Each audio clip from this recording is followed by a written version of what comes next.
পুথিমাৰীৰ লগত মোৰ এটা সম্পৰ্ক পুৰণা আজি এই মুহূৰ্তলৈকে আমি নাটক কৰিবলৈ অহা নাই আছিল যিহেতু ভাগ্যৱান থিয়েটাৰৰ জৰিয়তে আমি প্ৰচাৰ কৰিবলৈ আহিছোঁ 11 অক্টোবৰত ৰত্নাকৰ ৰিলিজ হ'ব 2 বছৰ থিয়েটাৰত নাই কিন্তু অভিনয়ৰ প্ৰতি মন আছে অভিনয়ৰ তেজত আছে কৰিব মন যায় অভিনয় এতিয়া আমি 11 অক্টোবৰ ৰত্নাকৰ ৰিলিজ হ'ব আশা কৰিছোঁ ছবিখন চাওঁ আৰু যিহেতু সংগীত যথেষ্ট ধৰণে পপুলাৰ হৈছে জুবিন গাৰ্গৰ সংগীত পৰিচালনাত আমি ছবিখন কৰিব ওলাইছোঁ য'ত অভিনয় কৰিছে নিশিতা গোস্বামী বৰষণালী বিষয়া হিৰণ্যদা আশ্ৰমিকা শইকীয়া প্ৰমুখ্যে অসমৰ নবীন প্ৰবীণ শিল্পীসকলে ইয়াত দৰা হ'ব পুনৰ পিছত যেতিয়া শুনিছিলোঁ ইয়াত হিন্দল মাৰি দৰ্শক আহে পুথিমাৰীৰ এটা নিজস্ব বৈশিষ্ট্য আছে ভ্ৰাম্যমাণ থিয়েটাৰৰ প্ৰতি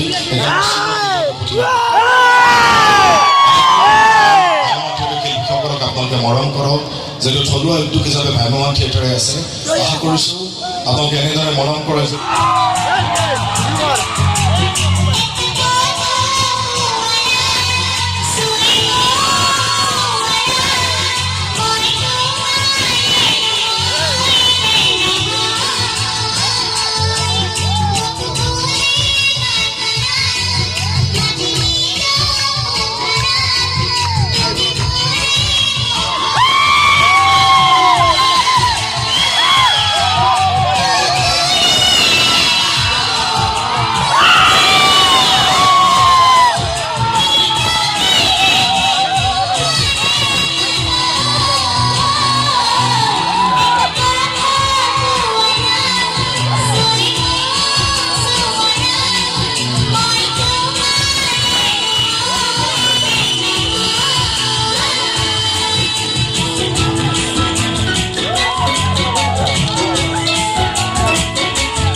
আমি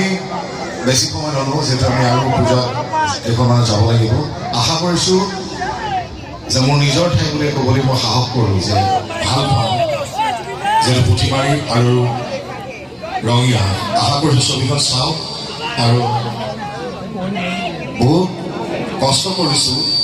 কিন্তু পোনপ্ৰথমবাৰৰ কাৰণে আমি লাডাখত আমি শ্বুটিং কৰিছোঁ যিটো ৰাতি ৰাতি গাব আজি বৰষা অহাৰ কথা আছিল বৰষা ঘৰত পূজা হৈছে কাৰণে তাই আহিব নোৱাৰিলোঁ শেষত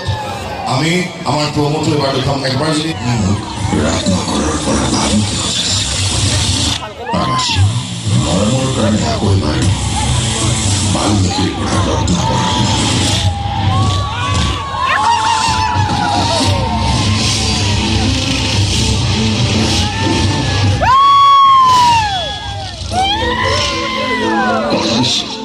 Tetap berkualitas wine, mana aku balas.